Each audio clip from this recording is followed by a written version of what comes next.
The tablet screen lit up the dark penthouse, not with well wishes, but a transfer alert for $500,000 sent to his secretary. 12 hours before our ceremony, I watched a video of my fiancé in bed with her, paid for by the dowry my grandmother left me. Instead of canceling everything, I wiped my tears and smiled. Tomorrow would not be the wedding of the century, but the most ruthless public trial Chicago had ever seen.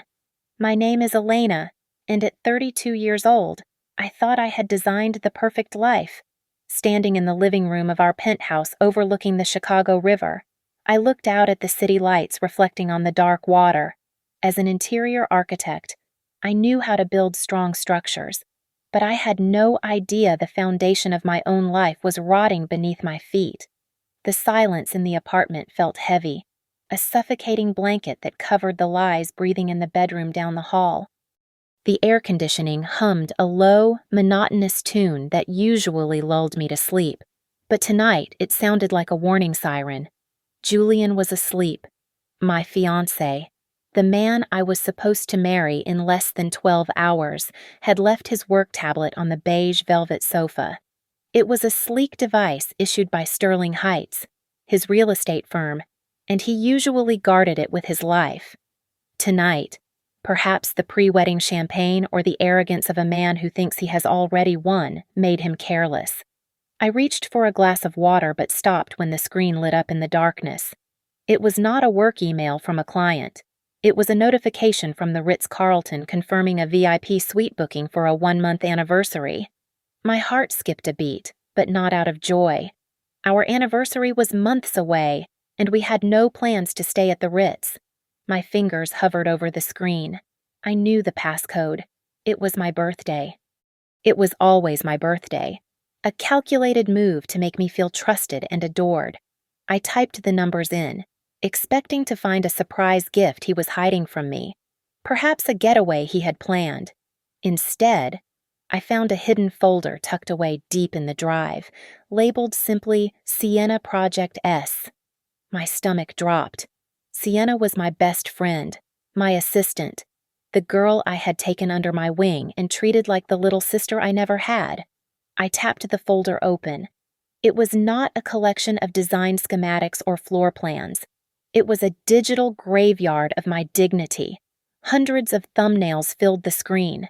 They were videos and photos, explicit and intimate, documenting a sordid romance between the two people I trusted most in the world. My hands turned ice cold as I clicked on a video file dated just 2 days ago.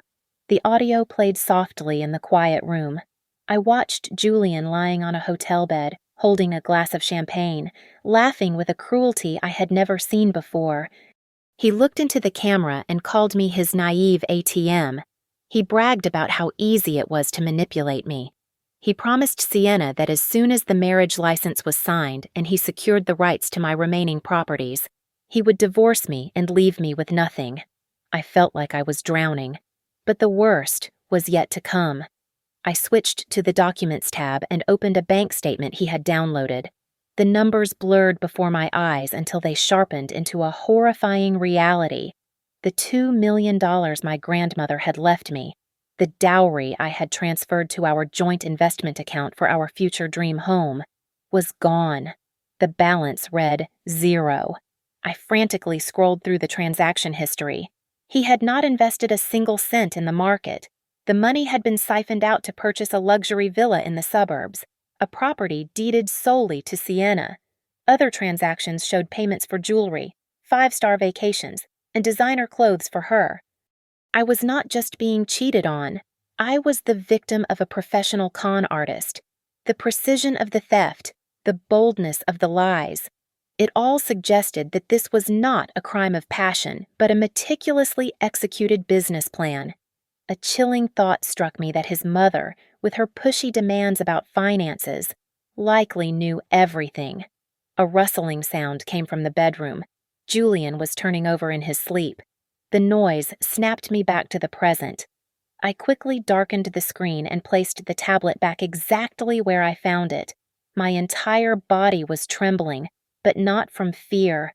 The tears that had started to form in my eyes evaporated, replaced by a dry, scorching heat. I looked at my hands. They were shaking, but as I clenched them into fists, the shaking stopped. The pain of betrayal was metabolizing into a pure, concentrated hatred. I would not run. I would not scream. I would walk down that aisle, and I would burn their world to the ground. I remained seated in the oppressive darkness of the living room, letting the shadows swallow me whole. My mind raced back through the last 5 years, replaying our relationship like a film reel that had suddenly been exposed to the harsh light of truth. I remembered the countless dinners where Julian would sigh heavily, pushing his food around his plate, complaining about cash flow issues at Sterling Heights. He played the role of the stressed entrepreneur perfectly. He had manipulated my empathy with surgical precision, convincing me that my financial injection was the only thing keeping his dream alive. I thought about the day I signed the power of attorney and added his name to my accounts. He had held my hand across the table, looking deep into my eyes, and told me that we were partners in everything. I was a fool. I had handed him the knife he was now using to bleed me dry. The betrayal stung even worse when I thought of Sienna. She was not just a secretary I had hired. She was the girl I found crying in the break room because she could not afford her rent. I had taken her in, paid for her design courses, and bought her clothes so she would look professional. She had played the part of the grateful, struggling younger sister while sleeping with the man I loved. In those videos, the timid girl who used to ask me for advice on eyeliner was gone, replaced by a mocking predator who laughed at my stupidity. I knew I had to act fast before fear paralyzed me. I reached for the tablet again, my movements sharp and deliberate. I pulled a small, encrypted external hard drive from my bag, the one I used for backing up client blueprints, and connected it to his device. I copied everything. I downloaded the entire folder, every humiliating video, every explicit chat log, and every receipt. My eyes watered as I opened a file labeled jewelry. There was a receipt for a diamond engagement ring purchased last week. It cost $50,000. I looked down at the modest band on my finger, which had cost $15,000. He had bought his mistress a ring worth 3 times as much as mine, and he had used my own money to pay for it. As I dug deeper into the file structure, the scope of his deception expanded. I found a folder containing what looked like a business plan, but it was actually a roadmap for fraud. Sterling Heights was nothing more than a shell company designed to wash money and lure in women with significant inheritances. I was not the first, and if I did not stop him, I would not be the last. A cold realization washed over me. If I canceled the wedding right now, if I screamed and threw him out, I would lose everything. I had no legal proof of fraud that would hold up in court immediately, and by the time the lawyers got involved, Julian would have moved the remaining funds to offshore accounts I could not touch. He would disappear, and I would be left broken and bankrupt. I needed to destroy him completely, and I needed to do it when he was most vulnerable. I needed a stage, tomorrow. The ballroom would be filled with his investors, his business partners, and the high society circle he was so desperate to impress. That was where I would execute him. I picked up my phone and dialed Mark, an old friend from college who now worked in high-level cybersecurity. It was 3 a.m, but he answered on the second ring. I kept my voice steady as I told him I needed him to trace a series of offshore transactions and prepare a digital package for the venue's projection system. I told him to lock it down so no one could cut the feed. He asked no questions, sensing the ice in my tone. After ending the call, I walked back into the bedroom. Julian was deeply asleep, his chest rising and falling in a peaceful rhythm. I stood over him, watching the man I had planned to spend my life with. I felt a wave of physical nausea roll through me, a revulsion so strong I had to swallow back bile. He looked innocent in sleep, but I saw him for what he truly was. He was a parasite. I silently vowed that this would be the last night he ever slept soundly. Tomorrow, I would strip him of his reputation, his lies, and his freedom. the sunlight hit my face like an interrogation lamp.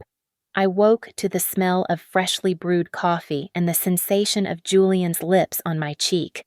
He was already fully dressed in a crisp white shirt, holding a silver tray with fresh fruit and croissants. It was the perfect performance of a devoted groom on his wedding day. I forced my eyes open and summoned every ounce of strength I possessed to keep from recoiling. My stomach churned, threatening to expel the bile that had been building up all night, but I swallowed it down. I plastered a wide, beaming smile on my face. Inside my head, a clock was ticking down the hours until his social execution. He set the tray down and stroked my hair, whispering about how lucky he was and how beautiful I looked even after waking up. Then, barely 5 minutes into the morning, the mask slipped just a fraction.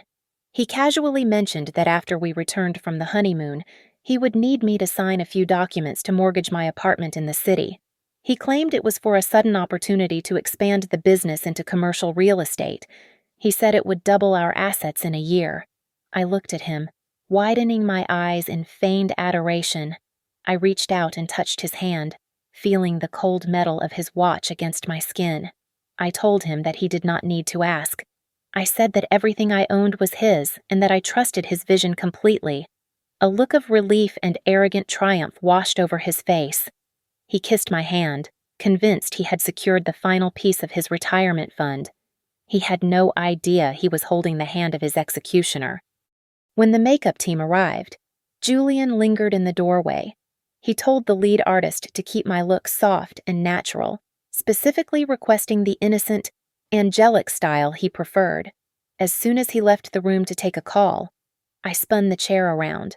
I looked the artist in the eye and gave new instructions. I did not want to look like an angel. I wanted a sharp-winged liner and a deep, blood-red lipstick. I wanted contours that sharpened my cheekbones. I wanted to look like a queen who had just declared war. The door opened again, and Sienna breezed in. She was my maid of honor, but she was dressed to outshine the bride. She wore a silk gown with a slit that went up to her thigh, inappropriate for a morning ceremony, but perfect for a mistress staking her claim. Around her neck hung a dazzling diamond pendant. My breath hitched. It was a piece from the Tiffany Celeste collection. I knew exactly how much it cost because I had seen the $10,000 charge on the bank statement last night. She was wearing my money around her neck. She rushed over and wrapped her arms around me in a perfumed embrace. She squealed about how happy she was for me, her voice dripping with synthetic sweetness. I pulled back and looked her dead in the eyes. I did not smile. I let my gaze drop to the necklace and then back up to her face with a cold, knowing intensity. For a second, her smile faltered. She took a half-step back, unsettled by the sudden shift in atmosphere, but she quickly recovered her composure. Just as the tension peaked, Julian's mother, Beatrice, entered the suite. She held a small velvet box. She opened it to reveal a vintage sapphire brooch, claiming it was a family heirloom passed down for 4 generations. She pinned it to my robe with trembling hands, playing the part of the welcoming matriarch. However, I had a degree in design and had spent years studying gemology. One glance told me the stone was synthetic and the setting was gold-plated brass. It was a cheap prop, just like her affection. She patted my cheek and lowered her voice, telling me that a good wife knows when to be silent and let her husband lead. It was a clear instruction to be a docile victim. I nodded slowly, accepting her fake gift and her veiled threat. I waited until they were all distracted by the photographer before grabbing my phone. I sent a single text message to Mark. It read simply, "Is everything ready? Do not let there be any mistakes." I watched the delivery receipt turn into a read receipt, and for the first time that morning, my heart rate steadied. The stage was set. I arrived at the Lakeshore Resort 45 minutes ahead of schedule. The venue was a sprawling estate right on the water, a location that had cost me nearly $80,000 just for the rental fee. Every flower petal, every crystal glass, and every silk napkin had been paid for by my hard work, and today, I was going to use it as the backdrop for my own liberation. I bypassed the bridal suite and went straight to the control booth at the back of the ballroom. The technical director, a young man named Dave, looked surprised to see the bride in full regalia so early. I handed him a sleek black USB drive. I told him there had been a change in the program. I explained that the montage we had rehearsed was out, and this new file was a special surprise for the groom. He hesitated, mumbling about the schedule and needing approval from the wedding planner or the groom himself. I stepped closer, invading his personal space, and dropped my voice to a steely whisper. I reminded him that my signature was on the check that paid his company's fee. I told him to load the file, lock it, and ensure no one could stop it once it started, or he would never work in this city again. He swallowed hard, nodded, and plugged the drive in. Next, I slipped into the manager's private office where Mr. Henderson was waiting. He was my family's old lawyer, a shark in a tailored suit whom I had kept hidden from Julian's prying eyes. I handed him a thick manila envelope containing the printed evidence I had compiled overnight. It held the bank statements, the chat logs, and the fraudulent business plans. I told him to be ready to file immediately after the ceremony. He took the package, his face grim, and gave me a curt nod. He knew exactly what was about to happen. I walked out to the main hall where the staff was finishing the final setup. I found the seating chart and made a crucial adjustment. I moved Sienna's seat and the table for Julian's parents from the side to the direct center of the front row. I wanted them right in the kill zone. I wanted the spotlight to hit them the moment the truth came out. There would be nowhere for them to hide. My phone buzzed in my hand. It was a text from Julian asking where I was and telling me to hurry up because people were asking for me. I typed back a row of heart emojis, playing the part of the excited bride one last time. As I hit send, I opened my banking app. I accessed the supplementary credit card I had given him for emergencies. I donated the entire available credit limit, which was about $25,000, to a charity for battered women. It felt like poetic justice. Back in the bridal suite, I picked up my bouquet of white orchids. I carefully tucked a high-fidelity lavalier microphone deep between the stems. It was small, black, and invisible to the naked eye, but it would pick up every whisper. I synced it to the main sound system via an app on my phone. Julian thought he was a smooth talker, but I was going to make sure every lie he whispered at the altar was broadcast in high definition. A notification popped up from Mark. It read that the system was breached and the firewall was locked. He confirmed he had total control of the projector and told me to break a leg. A cold thrill ran through me. There was no turning back now. I stood before the full-length mirror. The woman staring back was not the blushing bride I was supposed to be. My eyes were sharp, and my jaw was set. I adjusted the diamond tiara on my head. It did not feel like a wedding accessory. It felt like a war helmet. I was not Elena the victim anymore. I was Nemesis, the goddess of retribution. I took a deep breath, filling my lungs with the crisp lake air. I opened the double doors and stepped out into the corridor. It was time to start the show. The ballroom was a sea of designer suits and false smiles, packed with 400 guests who had come to witness a merger rather than a marriage. The air was thick, not with romance, but with the suffocating humidity of hidden agendas. Among the crowd sat the wealthy investors and real estate moguls Julian had been grooming for months. They were his prey, and today was supposed to be the day he solidified his credibility by marrying into my family's legacy. Julian stood at the altar, looking devastatingly handsome in his custom tuxedo. To the untrained eye, he was the picture of a nervous, expectant groom. But I knew better. I watched from the shadows of the entrance as his eyes darted repeatedly to the front row, locking onto Sienna. She was sitting exactly where I had placed her, center stage, bathed in the soft glow of the ambient lighting. Nearby, his mother, Beatrice, was working the room with the energy of a desperate saleswoman. I could hear her shrill voice carrying over the low murmur of the crowd, boasting to a group of VIPs about her new millionaire daughter-in-law and how my family connections would take Sterling Heights to the global market. She was practically drooling over my bank account. The string quartet swelled into the bridal march, and the heavy oak doors swung open. The room fell silent.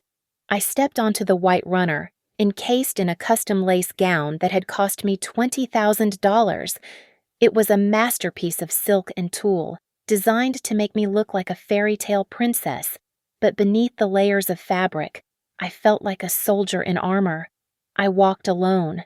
My father had passed away years ago, and usually, a bride might ask an uncle or a brother to walk her down the aisle. Today, I chose to walk by myself. It was not just a necessity, it was a declaration. I belonged to no one.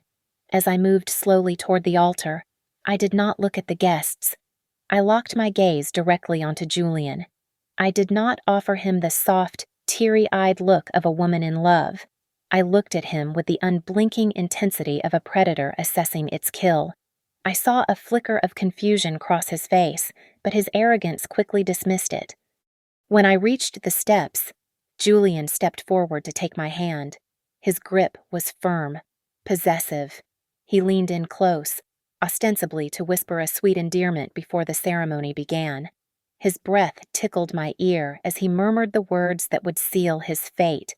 He said that I looked beautiful, and so did my wallet. He smirked, pulling back slightly, confident that his vile comment was just between us. He had no idea that the high-fidelity microphone nestled in my orchid bouquet was live. The gain was set just high enough to catch intimate audio. The whisper hissed through the speakers, soft but distinct. A ripple of confusion moved through the first few rows. A banker in the third row frowned, leaning toward his wife to ask if she had heard that. Julian's smile faltered for a nanosecond as he noticed the shift in the atmosphere, but he recovered instantly, assuming it was just feedback. I did not flinch. I offered him a cold, porcelain smile that did not reach my eyes. The officiant cleared his throat and began the liturgy. We moved through the motions, play acting a sacred ritual. When it was Julian's turn to speak, he launched into a vow that was a masterclass in fiction. He spoke of eternal loyalty, of sacrificing everything for our shared future, and of a love that transcended material things. His voice broke with practiced emotion. It was a sickening performance. Out of the corner of my eye, I saw Sienna dabbing at her dry eyes with a handkerchief, performing her role as the emotional maid of honor. However, I could see the glow of her phone screen hidden in the folds of her dress. She was typing a message. I knew exactly what she was sending because I had cloned her phone earlier that morning. She was texting him to hang in there because the ordeal was almost done. She was right, but not in the way she thought. The room fell into an expectant hush as the officiant turned to me. It was my turn to speak. I looked at the piece of paper in my hand, the vows I had supposedly written weeks ago, and let it drop to the floor. I raised the microphone to my lips, my hand perfectly steady. Julian looked at me with a flicker of concern, sensing the departure from the script. "Julian," I said, my voice ringing clear through the hall, "you have taught me so much about the value of trust." I paused, letting the word hang in the air before finishing the sentence. "And even more about the value of money." A few guests chuckled nervously, thinking it was a joke about marriage finances. I did not smile. Today, instead of traditional vows. I continued, "I have a special gift. I want to share the truth of our love with everyone here. I want everyone to see exactly what you have been doing while I was planning our future." I raised my hand, snapping my fingers. It was the signal. Instantly, the crystal chandeliers overhead dimmed, plunging the ballroom into darkness. A collective gasp rippled through the crowd as the massive 300-inch LED screen behind the altar roared to life.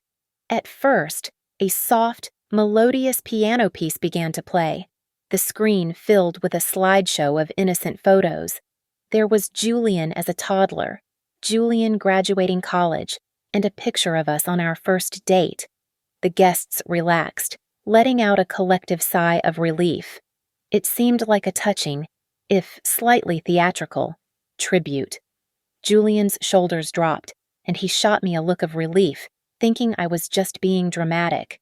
Then, the music distorted. It warped into a high-pitched electronic screech that made people cover their ears. The screen flickered violently, turning static gray before snapping into a new, jarringly clear image. It was security footage. The timestamp in the top right corner read October 15th, 10:30 at night. I remembered that night vividly. I had been sitting in a plastic chair in the hospital waiting room, holding his mother's hand while she recovered from emergency gallbladder surgery. But on the screen, Julian was not working late as he had claimed. He was walking into the lobby of the Ritz-Carlton. He was not alone. Sienna was clinging to his arm, wearing a dress I had bought for her birthday. They were laughing. As they approached the front desk to check in, Julian slapped her on the rear, and she giggled, leaning into him. The murmuring in the crowd began instantly, a low rumble of confusion that quickly escalated. Julian's face went ghost white. He realized instantly what was happening. He broke character, lunging toward the sound booth at the back of the room. "Turn it off," he screamed, his voice cracking. "It is a technical error. Cut the feed right now." But the screen did not go dark. Instead, the footage cut to a new clip. This one was in color and high definition, filmed from a tripod set up at the foot of a hotel bed. The audio kicked in, amplified by the stadium-quality speakers I had paid for. It was Julian, shirtless and holding a glass of champagne. He was looking directly into the lens, addressing Sienna, who was out of frame. "That idiot Elena believes anything I say." His voice boomed through the silent hall, echoing off the walls. "She is so desperate for a family.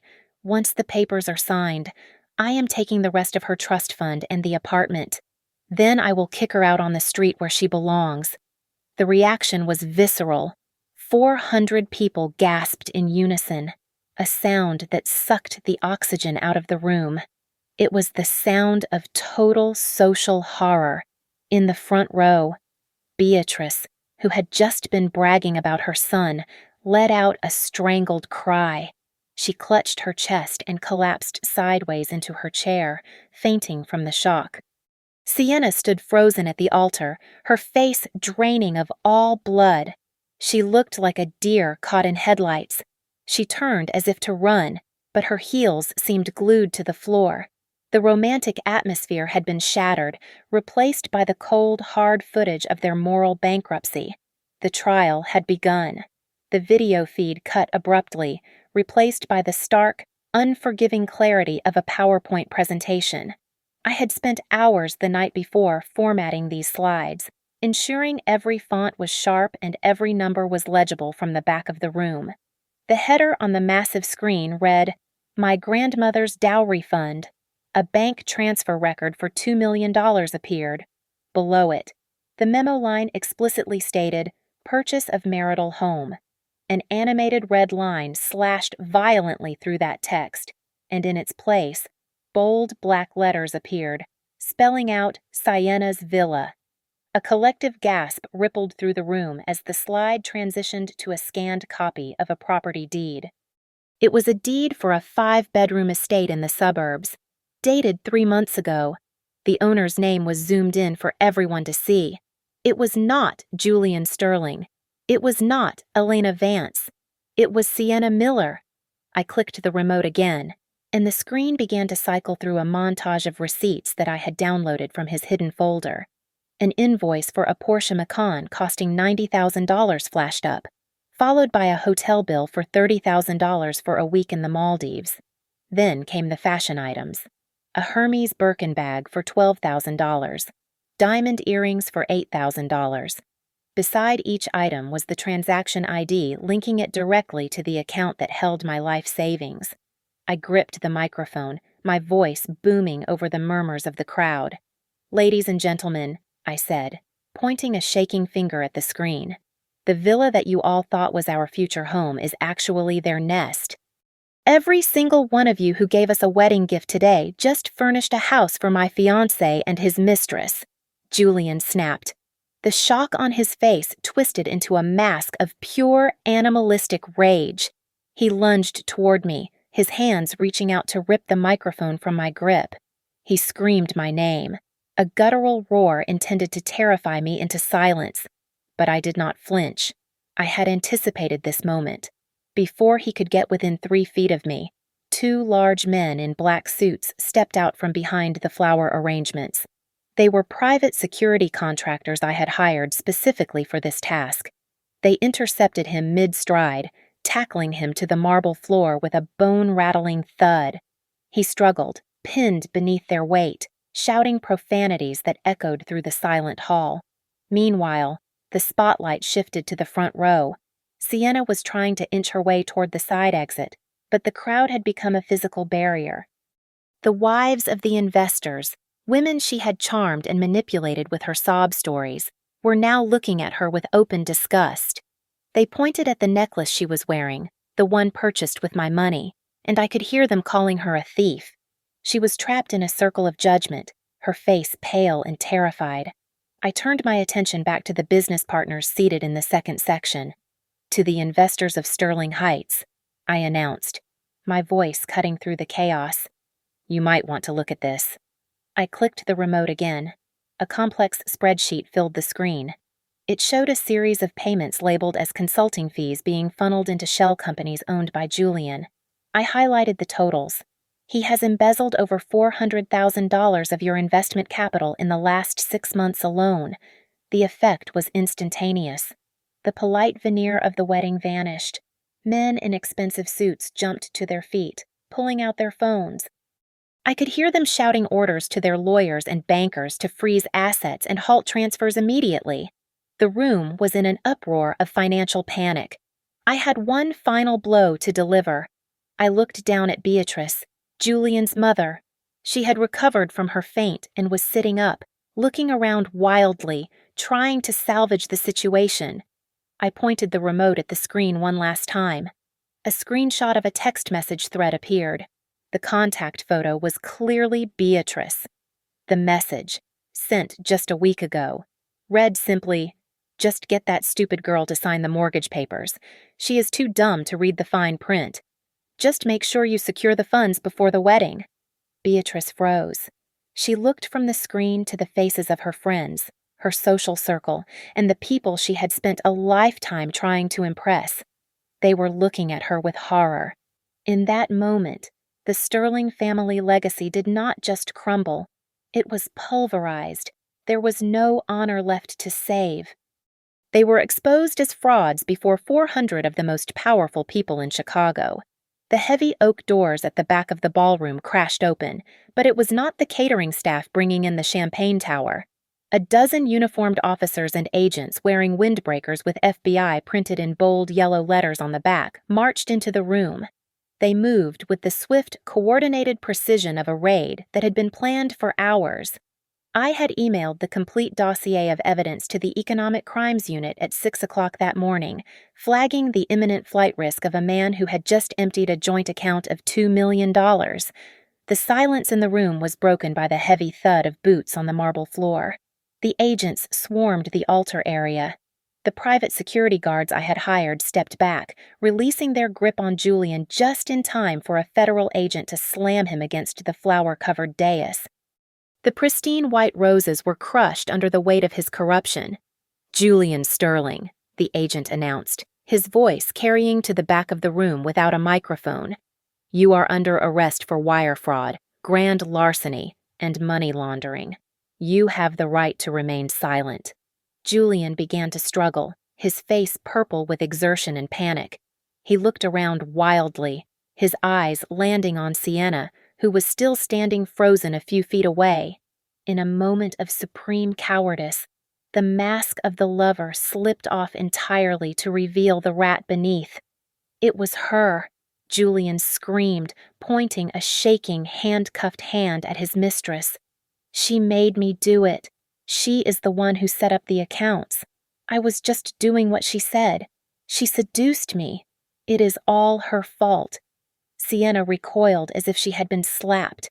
The color drained from her face as she stared at the man she had betrayed her best friend for. She had risked everything for him, and the second the heat got too high, He threw her into the fire without a second thought. Her mouth opened to protest, but an officer was already behind her. "Sienna Miller," the officer said, pulling her arms behind her back. "We have a warrant for you as well regarding the receipt of stolen assets and conspiracy to commit fraud." As the handcuffs clicked around Sienna's wrists, a wail rose from the front row. Beatrice rushed forward, her expertly coiffed hair now in disarray. She grabbed the hem of my wedding dress, tears streaming down her face, ruining her makeup. "Elena, please," she sobbed, clutching at the silk I had paid for. "You cannot let them take him. He is your husband. We are family. Tell them it was a mistake. Please, I am begging you." I looked down at the woman who had spent years making me feel inadequate, the woman who had texted her son to hurry up and rob me. I gently pulled my dress from her grip, smoothing the fabric with a deliberate, calm motion. "I am not his wife," I said, my voice ice cold. "And we are not family.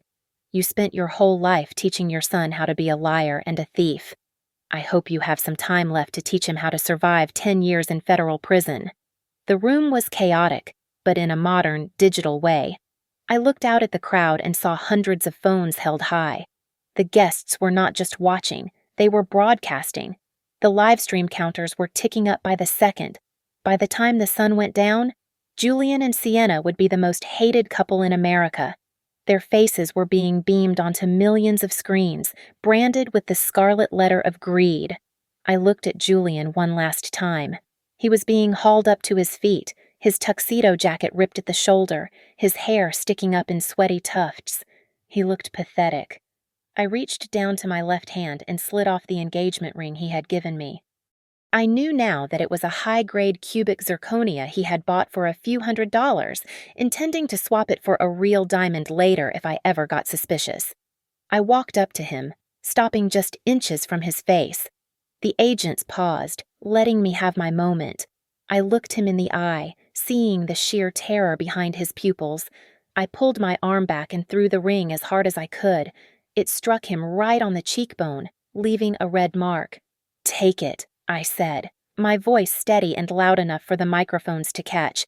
"Keep your fake ring. It matches your fake life. But my money is real, and my lawyers are going to claw back every single penny you stole, even if they have to sell the fillings out of your teeth." "Get him out of here," the agent ordered. Julian began to sob, a broken, guttural sound that made the guests cringe. He twisted his head back to look at me as they dragged him down the aisle he was supposed to walk in triumph. His eyes were wide with despair, pleading for a mercy he had never shown me. I watched him go, feeling absolutely nothing but the cool breeze from the lake drifting in through the open doors. The trash was finally being taken out. The ballroom was finally quiet. The police had left with their prizes, and the guests had scurried away to gossip in the safety of their own homes. What remained was a beautiful disaster. The 5-tier cake sat untouched in the corner, a monument to sweetness that had turned sour. White rose petals were scattered across the floor like fallen snow, trampled by the heavy boots of federal agents. I stood alone in the center of the stage, the exact spot where I was supposed to bind my life to a monster. Instead, I had severed the tie, and the crushing weight that had sat on my chest for the last 12 hours vanished. It was replaced by a sensation of lightness so profound it made me feel like I could float up to the ceiling. I looked down at my dress. The heavy train of silk and lace, which had cost thousands of dollars and required 3 fittings, felt like a shackle now. It was a costume for a role I was no longer playing. I reached down, finding the seam where the heavy layers of tulle connected to the bodice. With a sudden burst of energy, I grabbed the fabric and ripped it. The expensive silk tore with a satisfying, sharp sound.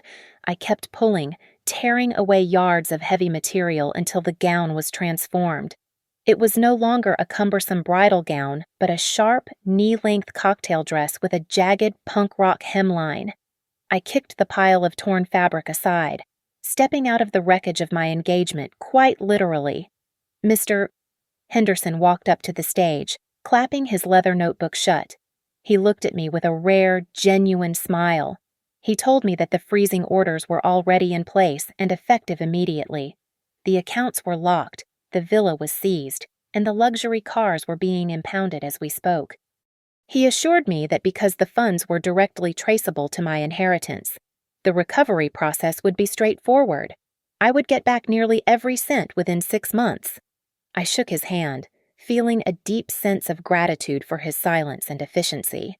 I turned to the staff who were still lingering in the shadows. Dave in the sound booth gave me a thumbs up. The security team was gathering their gear. I walked over to the banquet manager and handed him a thick envelope. Inside was a cash tip that amounted to 50% of the total bill. I told him to distribute it to the servers, the tech team, and the cleaning crew who would have to deal with this mess. They had played their parts perfectly, and I believed in paying well for loyalty. I walked out through the main lobby, my heels clicking on the polished floor. The heavy glass doors swung open, and I stepped out into the Chicago afternoon. The gloomy gray clouds that had threatened rain all morning had broken apart. The sun was shining, bright and blinding, turning the surface of the river into a sheet of dancing diamonds. The air smelled clean, scrubbed of the humidity and the lies. Parked right at the curb, in the loading zone usually reserved for limousines, was a vintage red convertible. Mark sat in the driver's seat, wearing sunglasses and tapping his fingers on the steering wheel to a rhythm only he could hear. He grinned when he saw me, pushing his glasses down his nose. I looked at the bouquet of white orchids still clutched in my left hand. They were beautiful, but they reeked of Julian's cologne. I walked over to a metal trash can by the entrance. I did not toss them gently. I slammed them into the bin with force. They landed on top of a discarded coffee cup and a crumpled flyer. My phone began to vibrate violently in my clutch. I glanced at the screen. It was a number I recognized as Julian's aunt, followed immediately by a call from his cousin. They were undoubtedly calling to beg, to plead for bail money, or perhaps to scream at me. It did not matter. I popped the back of the phone case off and slid the SIM card out. The little chip held my old number, my old contacts, and my old life. I held it between my thumb and forefinger and snapped it in half. With a flick of my wrist, I tossed the broken pieces over the railing. They hit the water with a tiny splash and disappeared into the deep, dark current. I opened the car door and slid into the passenger seat. I did not look back at the hotel. I did not look back at the ruined cake or the sobbing mother-in-law or the man in handcuffs. That was a different life, lived by a different woman who was far too trusting. I fastened my seatbelt and looked at Mark. I told him to drive. The wind whipped around the open cabin of the red convertible as we tore down the highway toward O'Hare International Airport. It tore through the intricate curls that the stylist had spent 2 hours perfecting that morning, pulling pins loose and turning my hair into a wild, tangled mane. I did not care. In fact, it felt wonderful.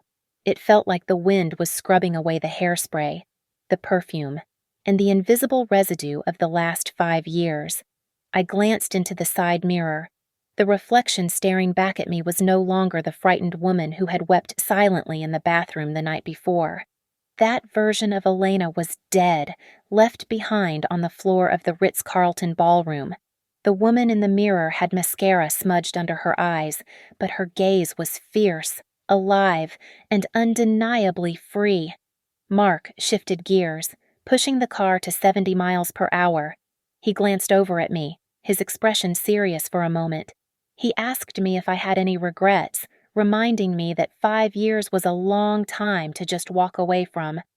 I turned my face to the sun, letting the warmth soak into my skin. I laughed, and it was a sound that came from deep in my chest, unburdened and real. I told him that I did not regret leaving. I told him that my only regret was that I had not done it sooner. I regretted the days I wasted trying to be perfect for a man who only saw me as a bank account.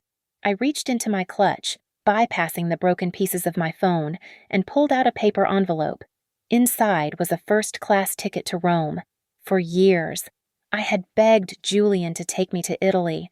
It was the only place I wanted to go for our honeymoon, to see the ancient architecture and the art that inspired my career.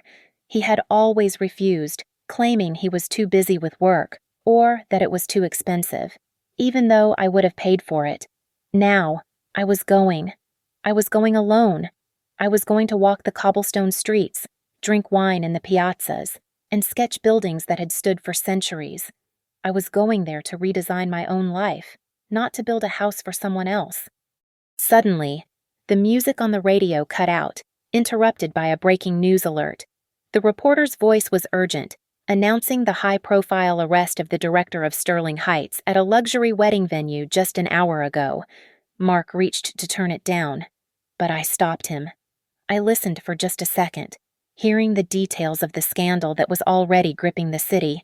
Then, I reached out and cranked the volume knob all the way up, drowning out the reporter's voice with the thumping bass of a pop song.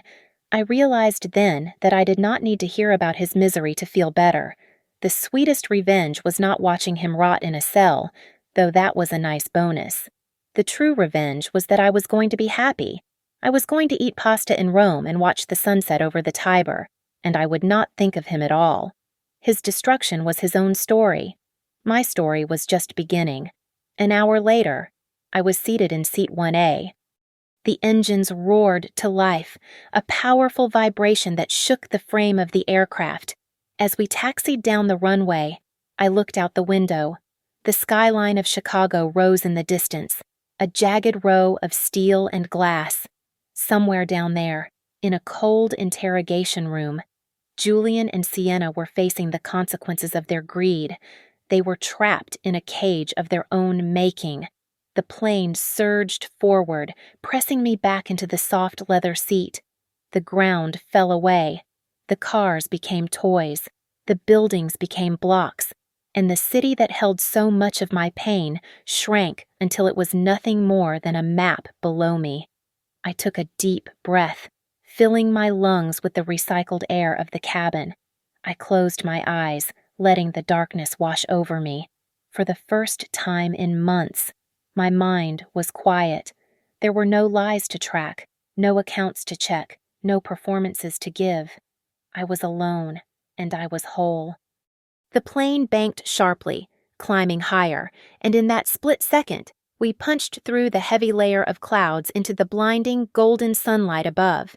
Thank you so much for listening to this story. I would love to know where you are tuning in from, so please leave a comment below and share your thoughts on Elena's revenge.